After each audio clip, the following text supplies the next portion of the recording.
Okay. Um, Thanks a lot, Luke. Glad to be here today.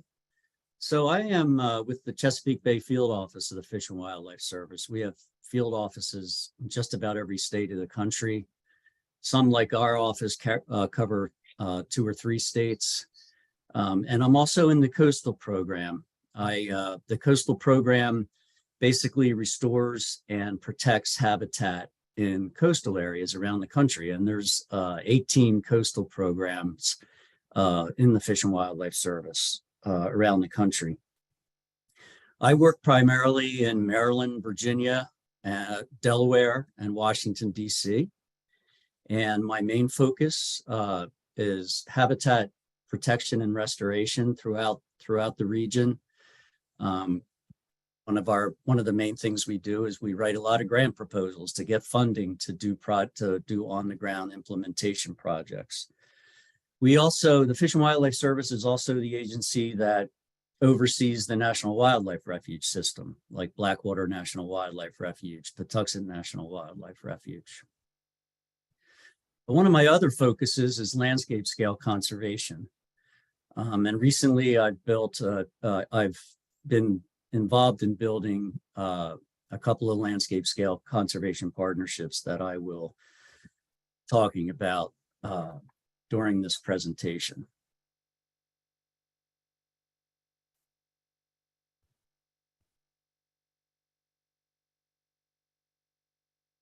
And the slides aren't, oh, there we go. Okay.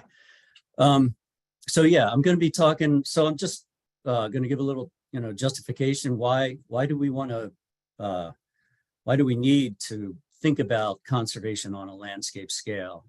And then I'm going to talk about one of the tools that we use to do planning for landscape scale conservation, landscape conservation design. And then I'll go into a discussion about a couple of the partnerships that I've been working on to protect land on a landscape scale in the region. So here's one of the reasons there's 3 billion fewer birds in North America since 1970. So we've lost 29% of the biomass of avian species across the continent since 1970. And that's primarily due to habitat loss from development. But now, of course, climate change is playing a larger role as well. If you look at the bar graph on the right, you can see the various types of habitat, the guilds of avian species that use the various habitats across the continent. And all of them have been decreasing, except for at the top, you can see wetland species have increased over time. And that's primarily due to all the work that we've done for waterfowl since the 1970s. We protected and restored hundreds of thousands of acres, millions of acres of waterfowl habitat through the years. And we've also done a lot of work to help waterfowl populations maintain at the high levels that they are currently at. The other species, not so much, but this kind of shows you that if we put our minds to it and if we put our money on the ground, we can make a difference when it comes to wildlife surviving into the future. We have they've estimated there's 8 million total species on Earth, and I can't imagine that includes bacteria, but anyway, and they're predicting that 12.5% of the species that currently are on the Earth could go extinct in the next couple of decades if we don't, start to do more to protect their habitat. And many of you may have seen this. It's called Migrations in Motion. And it's a Nature Conservancy tool that shows that as sea level rises, species are going to need to migrate. This is basically where they're estimated to need to migrate as the climate warms. They're going to be migrate. Sorry to interrupt. I think the image hasn't shown up on the shared screen. I see. You might need to change your sharing options to show your desktop. instead of just the PowerPoint, possibly? Is it showing up on your computer? Yeah, it's showing up on mine. Yeah. Let's see. Try this. Anything? There you go. Now it's on. Okay. So this is Migrations in Motion, and it was put together by the Nature Conservancy a few years back. And it shows that as the climate warms, species are going to need to migrate up gradient, both in elevation and also in latitude as the climate warms. And they're going to need corridors, habitat corridors, and hubs, large areas to live and to thrive as the climate warms. And so we need to think about things on a landscape scale now. We can't just stop at state boundaries or watershed boundaries. We need to think of things on a continental scale, but also in the case of myself, I need to think about doing my work on a landscape scale within the area that I work in. And then, I need to make sure that that's being connected to areas outside of the places I'm responsible for.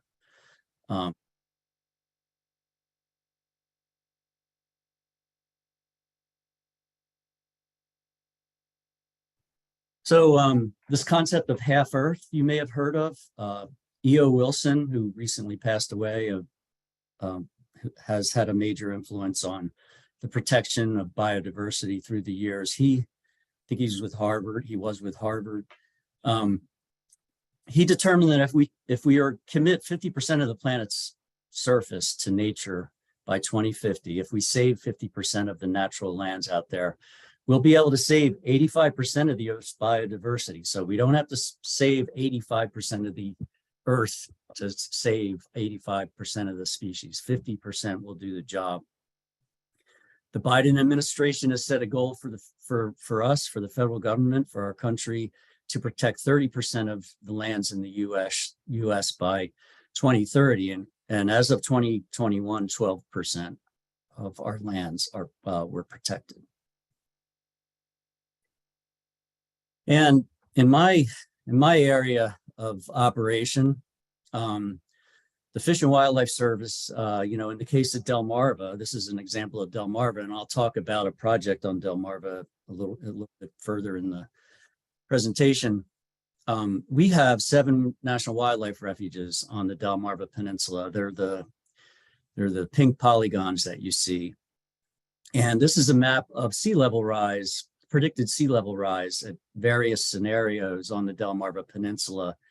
And you could see that under many of these scenarios, our refuges are expected to be underwater in 50 to 100 years. So if the Fish and Wildlife Service is going to have a refuge presence on the Delmarva Peninsula into the future, we're going to need to plan to move our refuge operations up gradient in elevation as the planet warms. And we're also going to need to work with our partners, our state, federal, and NGO partners, to protect other lands, whether it's private lands, state lands, county lands, in a matrix that's going to provide movement corridors and habitat hubs for fish and wildlife into the future, despite the impacts of climate change and development. So as I said, one of the tools that we use is what's called landscape conservation design. And the landscape conservation design I'm most familiar with was begun in the Northeast region. The Fish and Wildlife Service up in New England, they worked with the University of Massachusetts to devise some models to help determine where on the landscape we need to place these fish and wildlife movement corridors and also habitat hubs in order to protect fish and wildlife populations into the future. And the first work was started in the Connecticut River watershed. Landscape conservation design basically integrates several characteristics of the landscape into one model and comes out with a map of the most important places to protect and restore in order to maintain a landscape for fish and wildlife into the future. One of the three parts of the model are mapping of what we call surrogate species, which are species that represent the various types of habitat and the species that use those habitat across the landscape, and also rare natural communities, and then characteristics like ecological integrity and resilience. So these are all put together into a model, and what comes out at the end is a map that tells us where, you know, we should be doing our work. And obviously this is a model, and we all know that, you know, models need to be ground truth. So, you know, basically it, and I'll get into this a little bit later, but experience of the landscape, knowledge of the landscape, of the people who work on the landscape comes into play as well, of course. So ecological integrity, it's a combination of resiliency and intactness. So intactness is freedom from development, basically, and resiliency is the capacity to recover and adapt from disturbance. Resiliency, again, is also a combination of landscape complexity and connectedness. So, you know, variations in landform and elevation and habitat, different types of habitats across the landscape create complexity. And of course, connectedness is how habitats are connected from, you know, one to the next through a landscape. And then representative species. So in order to account for represent the most important species and the habitats that they use, we include models that looked at that used actual field data and knowledge of the landscape to incorporate species information into the model, to the landscape conservation design model. In the case of forests, the big one that we use in this area is the wood thrush. That's a wood thrush. And then in order to ensure that we had a good distribution of habitat cores and corridors across the landscape, in this case, this is an example of the Northeast, which, as I'll get into in a little bit, this landscape conservation design for the Connecticut River ultimately was applied to the entire Northeast US. But anyway, it was it was stratified across the Northeast by 6-digit hucks. You know, in the case of the wood thrush, if we didn't stratify things, places like the Appalachian Mountains, which are densely forested, would probably take up all of the, you know, they would consume all the habitat cores and corridors, and like places like the coastal plain, which are also important, that are more developed, would be left out. So therefore the stratification. And in the case of the Connecticut, what they wound up with was a map.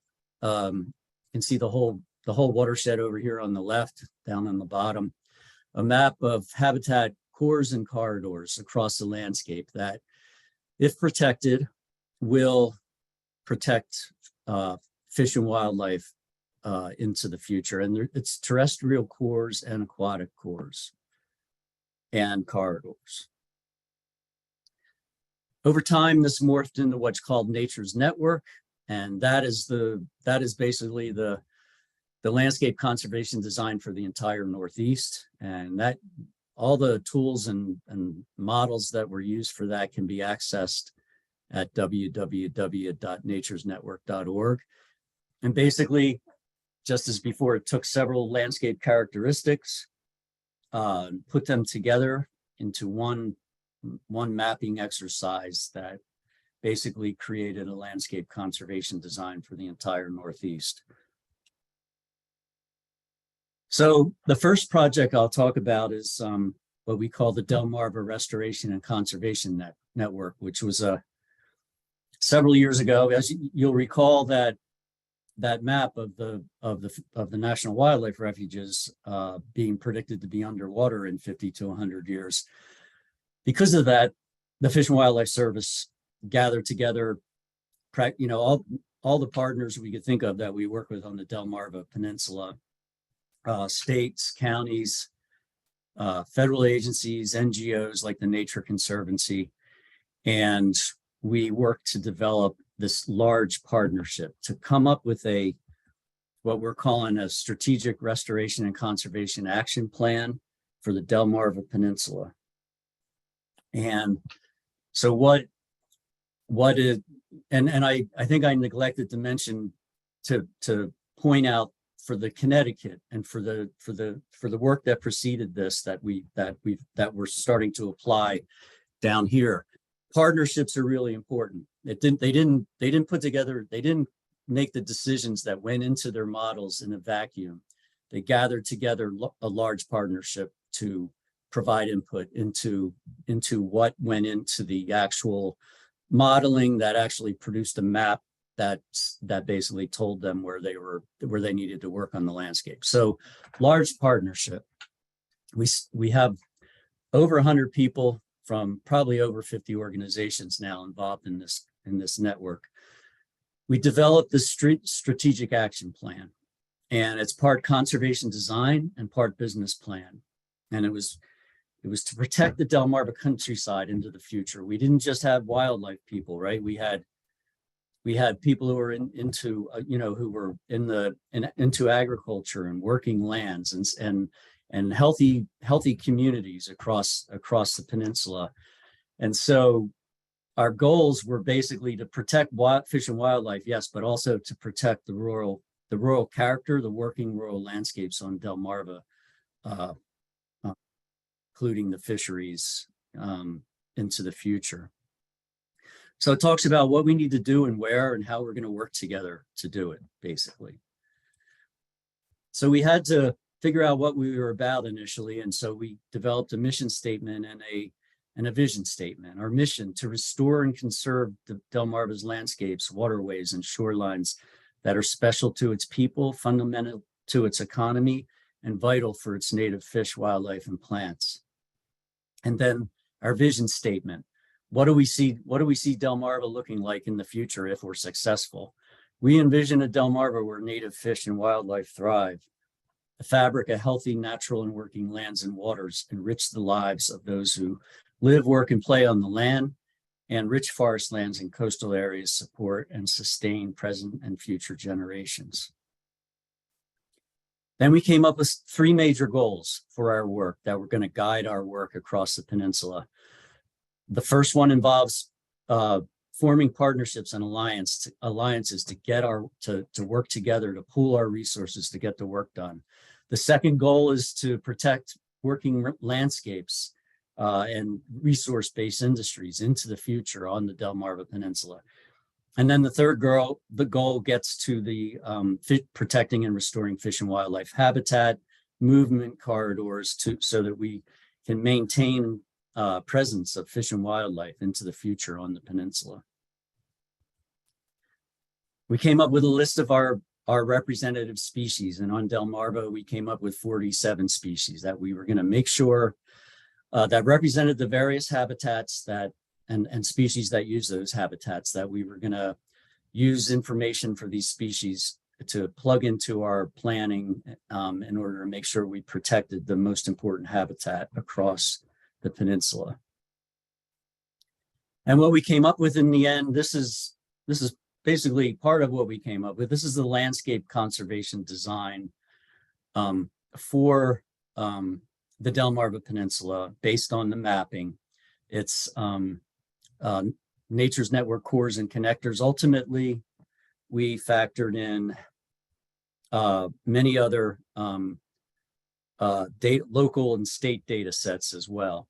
But this is basically a landscape of various habitats that, if protected into the future, will maintain fish and wildlife in their habitat into the future, according to the models and the mapping. So then we needed to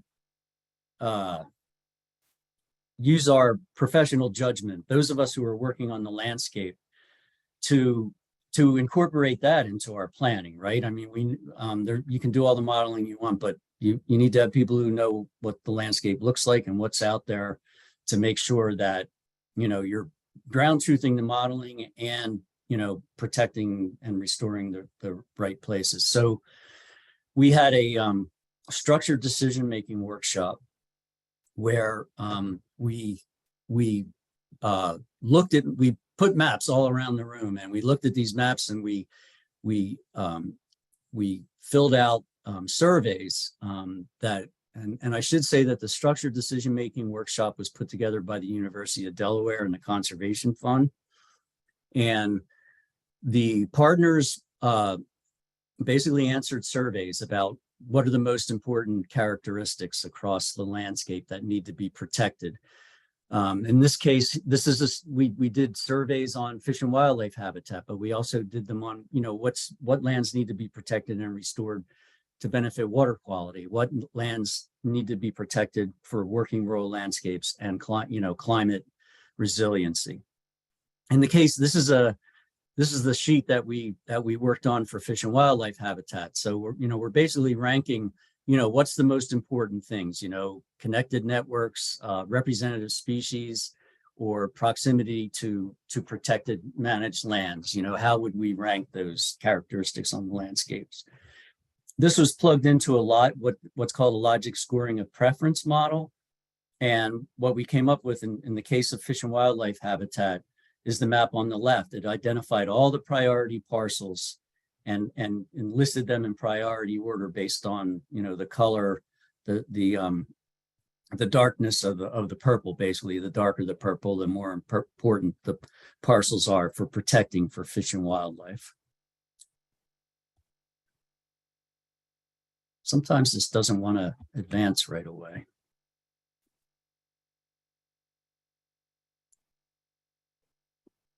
Yeah, I'm in a kind of a do loop where it's not advancing here.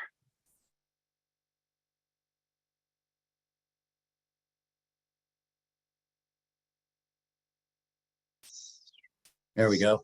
There you go. Okay. Then we also wanted to factor in cost per acre. So traditionally, what we've done in the past is we've identified the most important parcels based on their natural resource characteristics. What's the most ecologically important parcel, and what's the second most, all the way down. And we go down that list until we spent all of our money, all of our limited resources. So what the Conservation Fund and the University of Maryland or University of Delaware have done is they've come up with an optimization process that's basically a cost-effective analysis. And so instead of just looking at the logic scoring of preference scores, which basically are the natural resource characteristics, we've factored in cost per acre as well. And so the cost-effective analysis is one method, and then rank-based is the old-fashioned method. And you can see that factoring in the cost, we were able to do 3 more projects than we would have if we did it the old-fashioned way. We protected almost 3,000 more acres. And this is I should say, this is a pilot. This is just a pilot exercise. We didn't actually do this, but it basically, this is what we will use, what we would use when we go out on the landscape to do the work. A logic scoring a preference score much higher than the rank-based method. That means that the natural resource value of the properties that we protected scored higher than what we would have protected if we did it the old-fashioned way. And this is the book that the Conservation Fund and the University of Maryland published based on, that describe their methods, in case anybody's interested in delving into this a little further. The Science of Strategic Conservation, Protecting More with Less by Messer and Allen. So what we wound up with in the end was our Strategic Restoration and Conservation Action Plan, which basically describes how we're going to work together to protect and restore habitat across the landscape into the future, and most importantly, how we're going to fund it.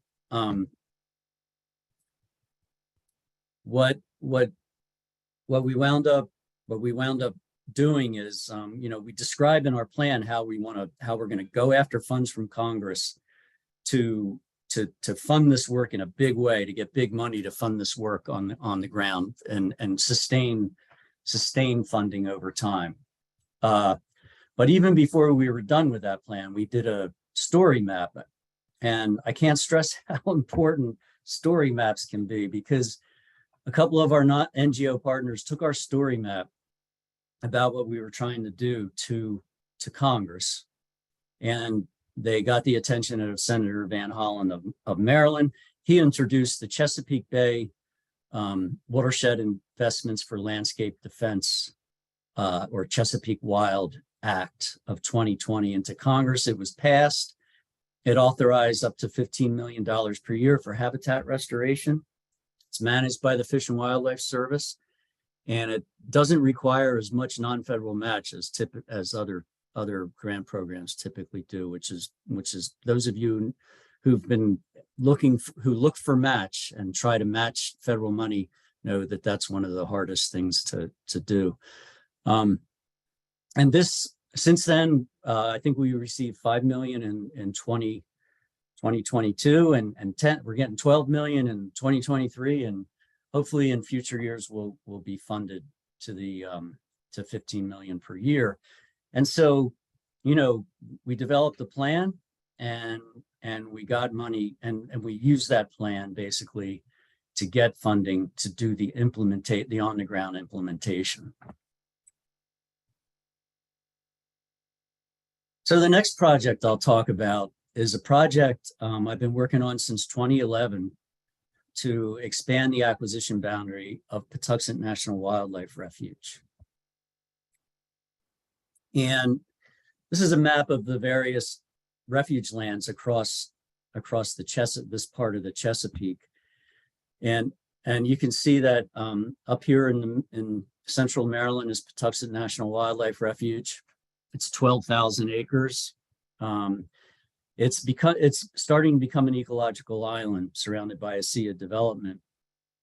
And I'll direct your attention to this refuge down here, Rappahannock River Valley National Wildlife Refuge, just in northern Virginia, there on the northern neck of Virginia. This is sort of a new refuge sort of paradigm, I guess. It's a landscape scale refuge. It was created back in the early 2000s. It's got an acquisition boundary of 200,000 acres. Within that acquisition boundary, the refuge will work to protect 20,000 acres over 20 or 30 years.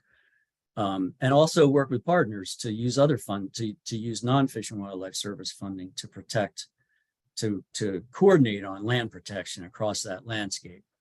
So that's the idea that we had for Patuxent Refuge as well.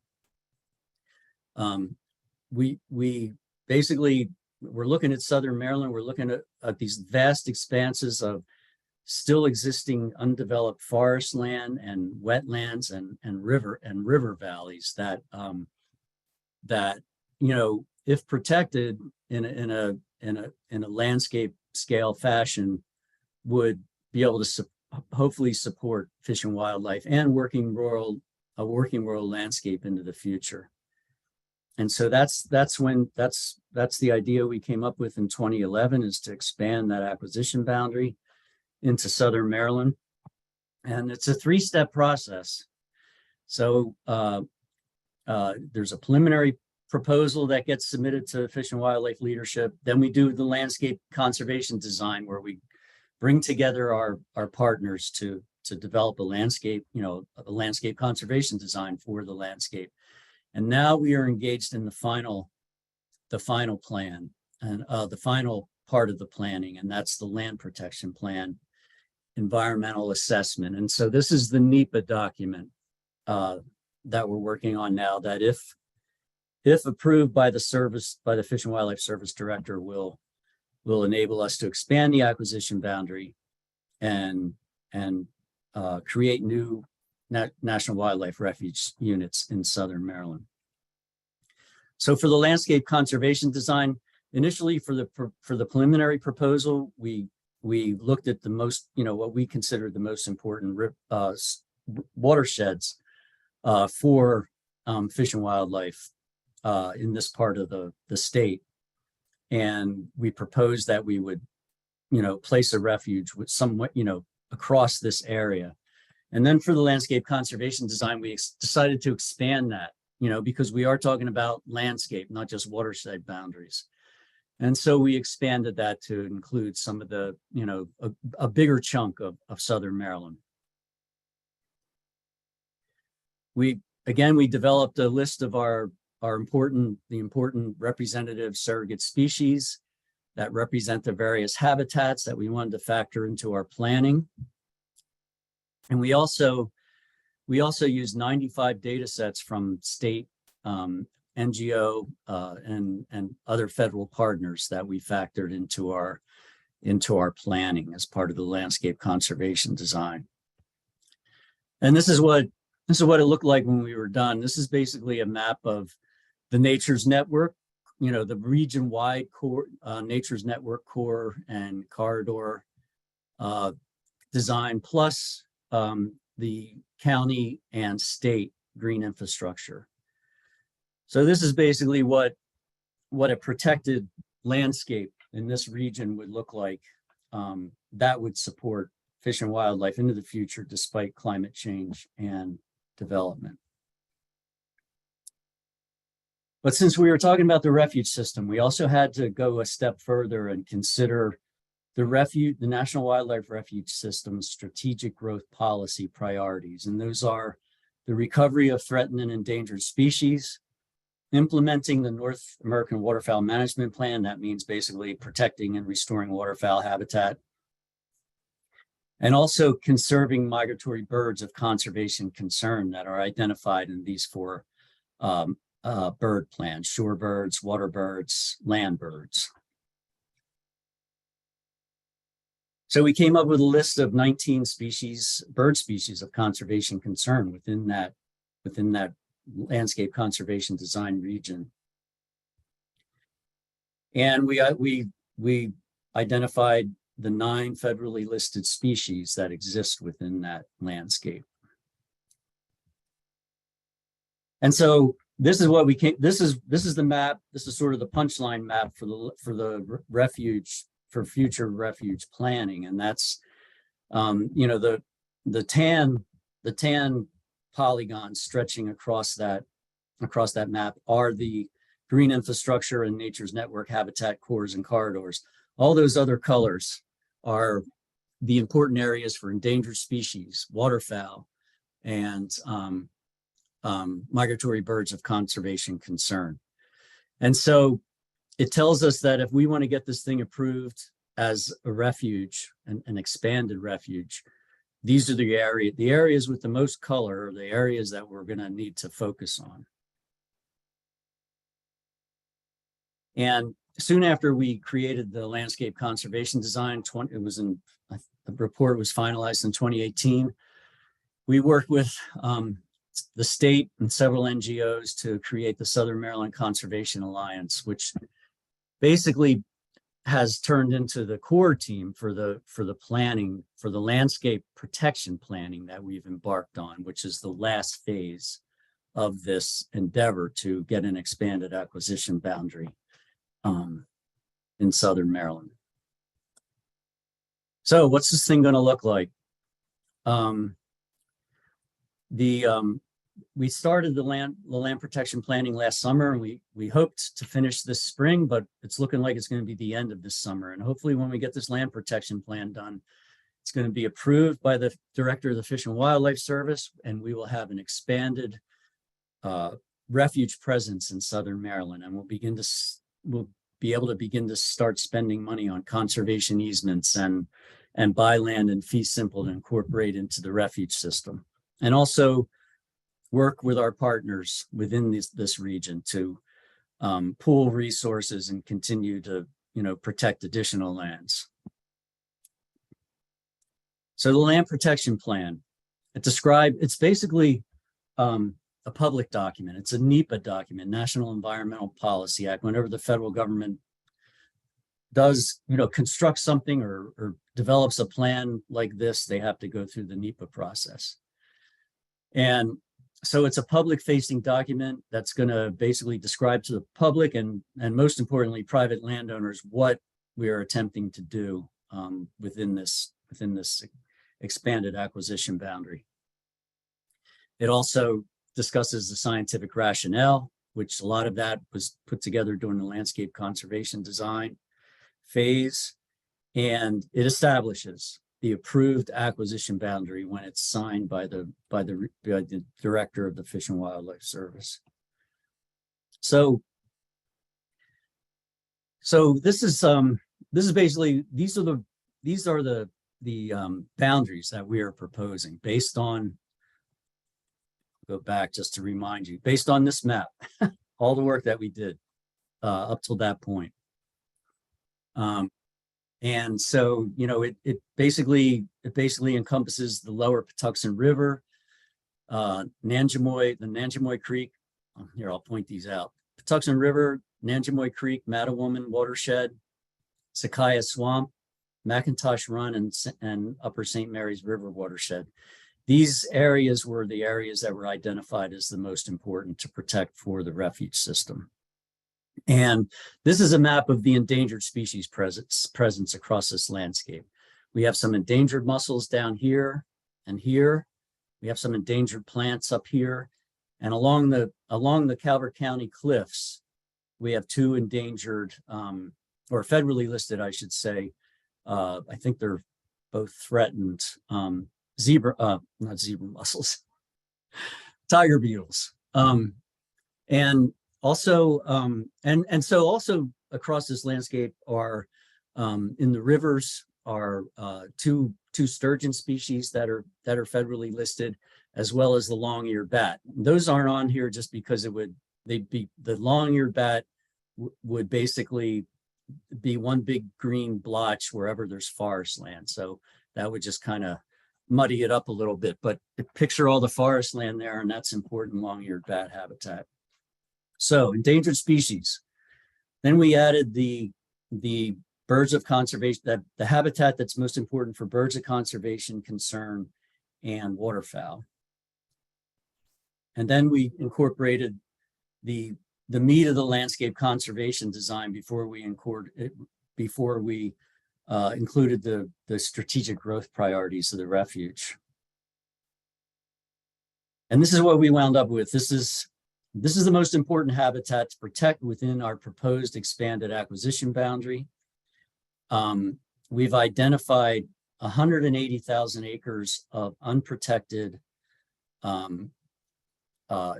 ecologically important habitat within these acquisition boundaries. Habitat important for fish and wildlife that's unprotected. The boundaries themselves encompass about 500,000 acres.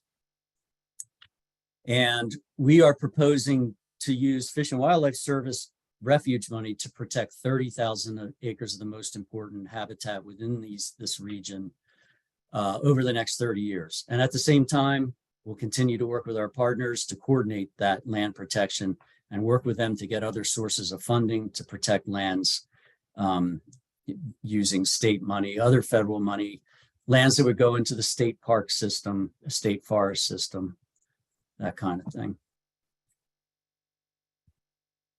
So right now we're working on prioritizing the 180,000 acres of parcels that we've identified that are ecologically important. We're going to get them in priority order. And then if the acquisition boundaries approve, we'll get to work on protecting those parcels. And I should say protect the parcels by purchasing them from willing sellers.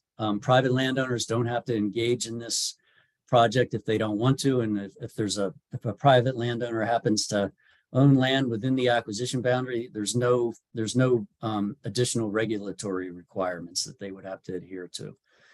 So it's willing sellers, but we would buy property in fee and also buy conservation easements on parcels. That's basically where you buy the development rights and it remains in private ownership. Right now we developed the communications plan and we are going to hold 3 public meetings across the landscape coming up at the end of March and early April to share what we're proposing with the public. And then we've been working on drafting this land protection plan since September. We're going to finalize the land protection plan, the final draft of the land protection plan, get it out for public review for 45 days, and then incorporate those comments, whatever comments we get, into the plan, and then finalize the plan. And hopefully by the end of the summer, we will have the plan and the acquisition boundary approved by the Director of the Fish and Wildlife Service, and we can get to work. And these are just pictures of some of the really beautiful, important habitat that we are looking at down there in that part of the world. And that's it. Thank you. Is everybody still there? Yeah, thank you very much, Dan. That was really interesting to see. I know I've been jotting down a few questions as we go. I think we have if anybody in the chat, anybody wants to ask any questions, please do so. Pop it in the chat. We see John, thanks for joining. John Hooven is joining us today. He is a new extension educator, forester, and also based at the Y Research and Education Center. John. He introduces himself and says, if you have any forest management or tree or plant specific questions, he introduces himself and provides his email in the chat. And that is useful for any of our guests here today. John's going to be a great resource, taking over Agnes's position for those of you who've been coming to these for a while. Luke, I'd just like to say to John and anybody else, one of the, one of the areas of expertise that we are sorely lacking on in both the Delmarva project and the Patuxent project are folks from academia. So you are invited to join either or both of those initiatives. And really, you don't have to, you can do a lot, or you can just, receive our newsletters every once in a while and keep up on what's going on. So if you're interested, go ahead and email me. It's hard to see, but it's Dan_Murphy at fws.gov. Great. I'm curious if you have you guys set the dates? One thing that might be useful for anybody who wants to get more involved in this, have you set the dates for any of the public comment meetings, or how would people keep up to date on that? Yeah, so we just did a news release, and the first, I think I know them off the top of my head, but anyway, there's a news release. I can forward it to you, Luke. But next Thursday from 7 to 8 at Patuxent National Wildlife Refuge Visitor Center is the first public meeting. The following Thursday at the Charles County Administration Building from 7 to 8. So it's the 30th of March. Thursday the 30th will be at the Charles County Building. And then there's one in Calvert County at the Calvert Marine Museum in April. I can't remember. I think it's Tuesday, whatever Tuesday is it Tuesday the 15th? I don't have a calendar in front of me. Whatever Tuesday of that week. Anyway, that's from 7 to 8. Is either the 11th or of April, is either the 11th or 18th? It's the 18th. Okay. The 18th of April from 7 to 8 at the Calvert Marine Museum. Great. Oh, and the one, the Charles County one is going to be recorded, and it's going to be broadcast on Charles County's local county TV station, but it will be recorded, and we'll make that available for folks who couldn't make it. Great. Well, I'm going to be searching for that press release online as we take more questions, and okay, to try and get it out in the link. John also recommended, yeah, if we get that list, we can circulate it out to everybody. So that'll be good. We can find that and get it out to everybody. One thing that and I'll ask questions, but audience, please do feel free to drop in the chat or unmute yourself and turn on your video and we can get to know each other. Oh, here we go. Clark Thomas asked, are maps available to view by parcel where the dwarf mussels are in Nanjemoy?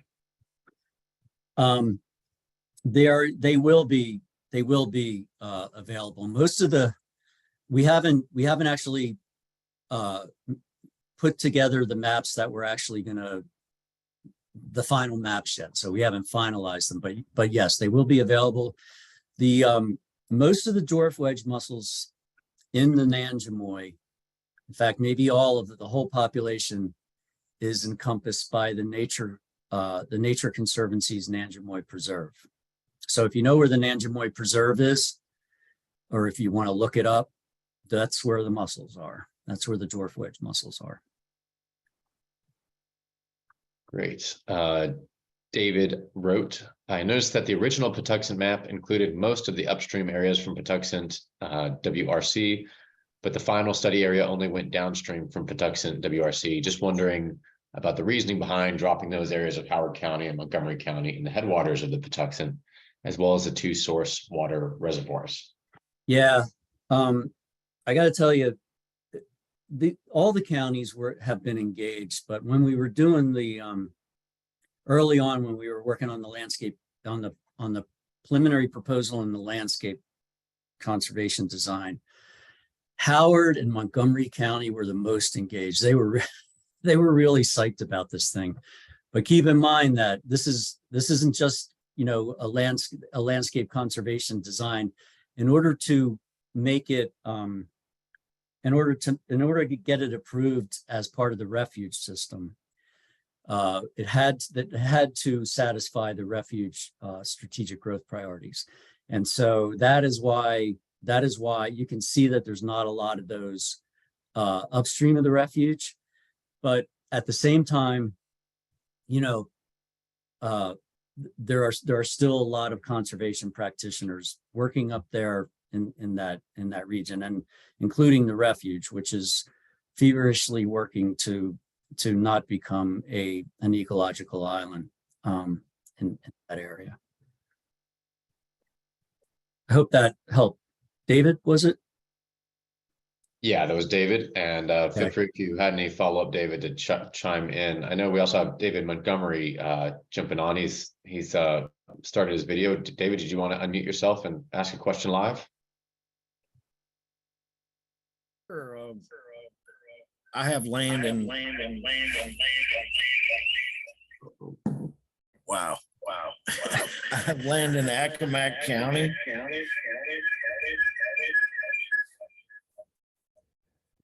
And I was looking to get involved.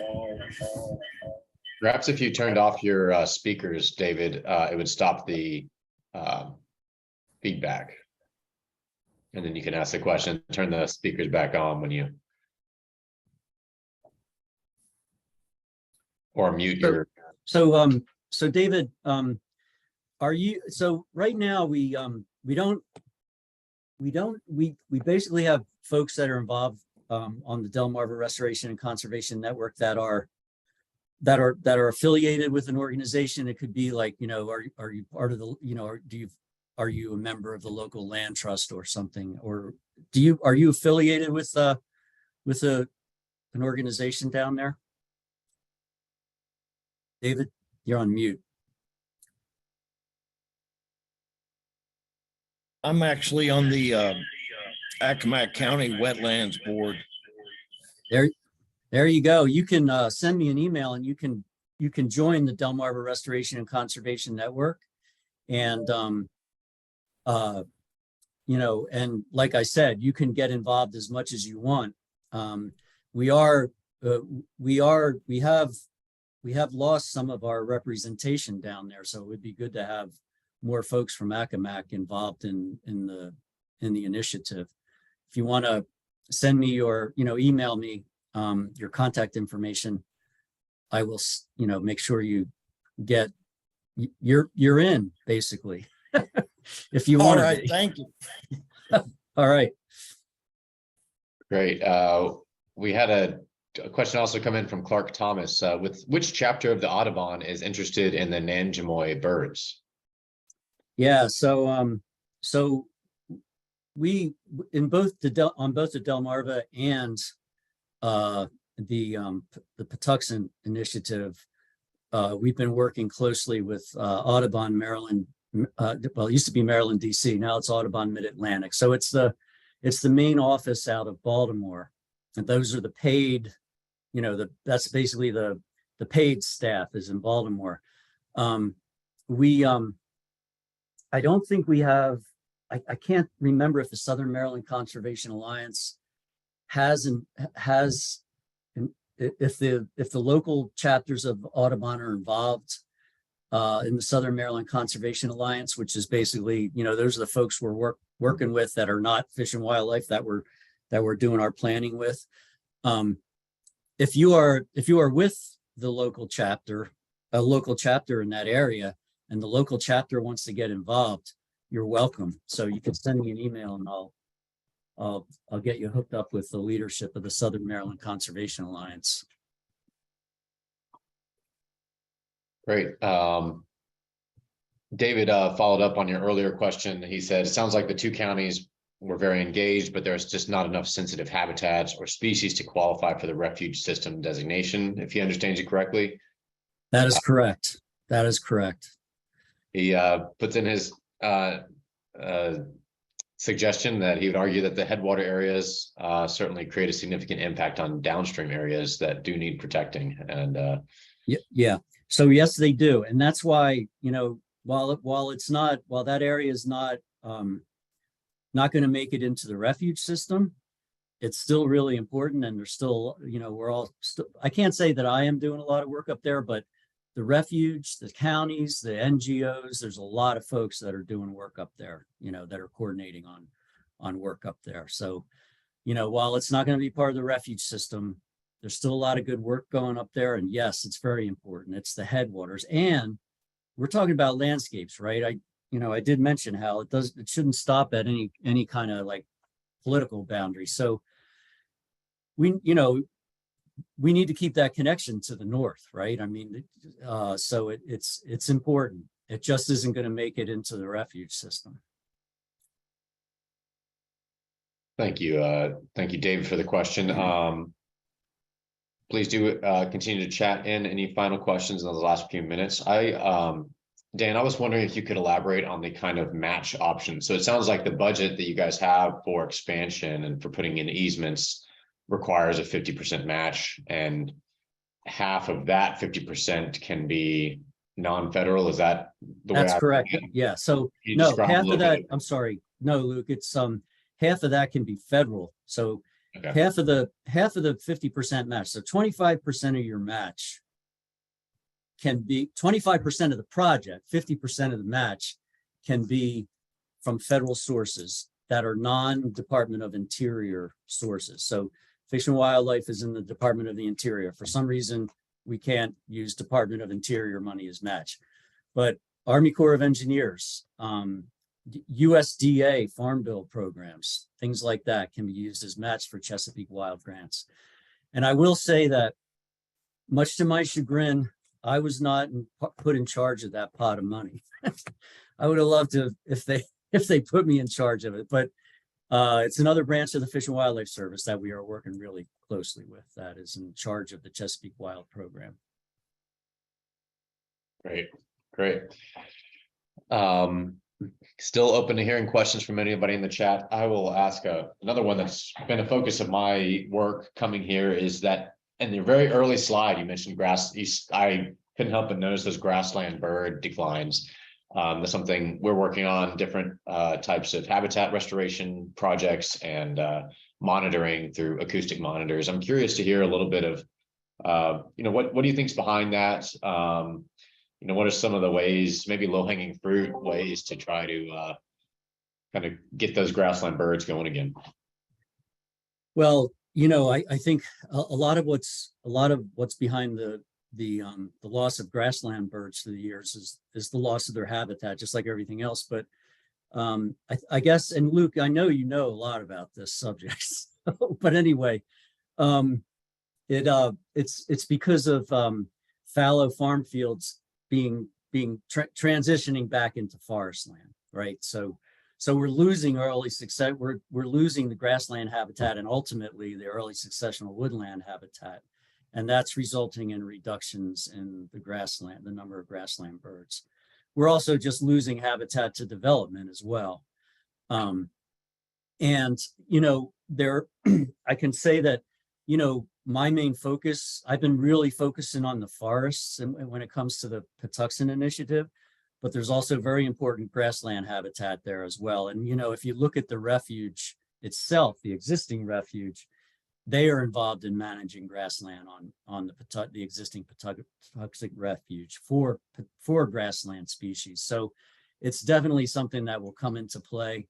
On Delmarva, we have, I neglected to mention that we have, based on the goals of the Delmarva project, we have 4 operating committees.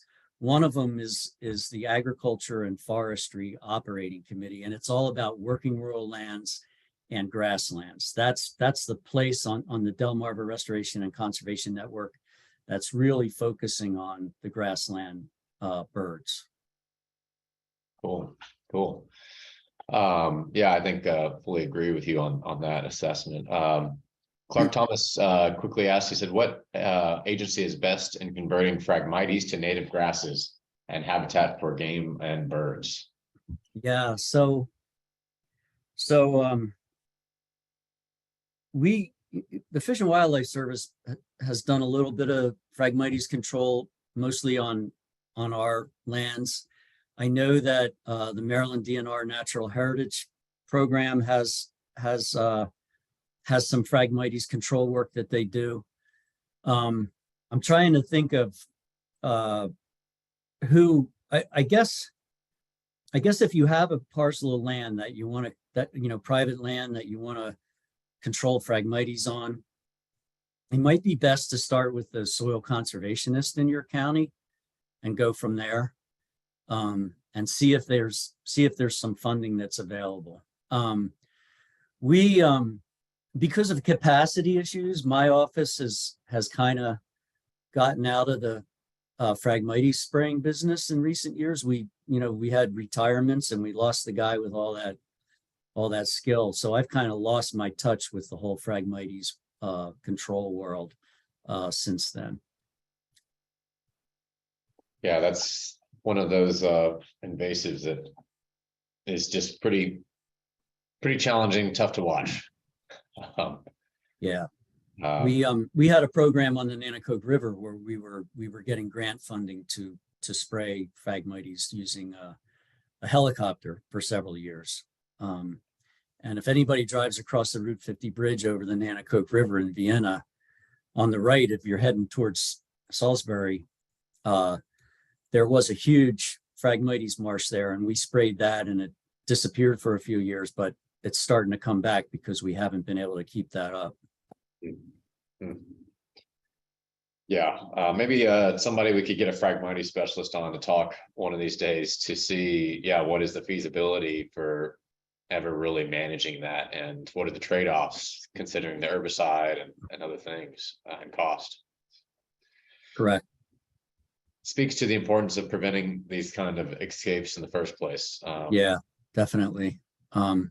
If you're familiar with the nutria situation on the Delmarva Peninsula, I was involved in that project where we worked with the state and the Department of Agriculture, and over 20 years we were able to eradicate nutria from Delmarva, and that's a rodent that was destroying all the salt marshes over there. That cost $30 million, so it's best not to introduce them in the first place. Yeah, that's one success story, though. They have officially declared that they are eradicated and have not seen any back. So very excited to see that is possible. So I've met some of those guys and they did a good job. Yeah. So, well, we are 5 minutes past. Thank you, everybody, for joining. Any final words, Dan? you'd like to share, or? No, I just like to thank everybody for listening to my talk, and please contact me if you're interested in any of this stuff. And thank you, Luke, and thank you, University of Maryland. Yeah, and I just put in the chat again our YouTube channel, so you can share this with people in the future. You can subscribe, and it's going to be recorded and available up there. So thank you all. All right, take care. All right, take care, Dan. Thank you. Bye. Goodbye.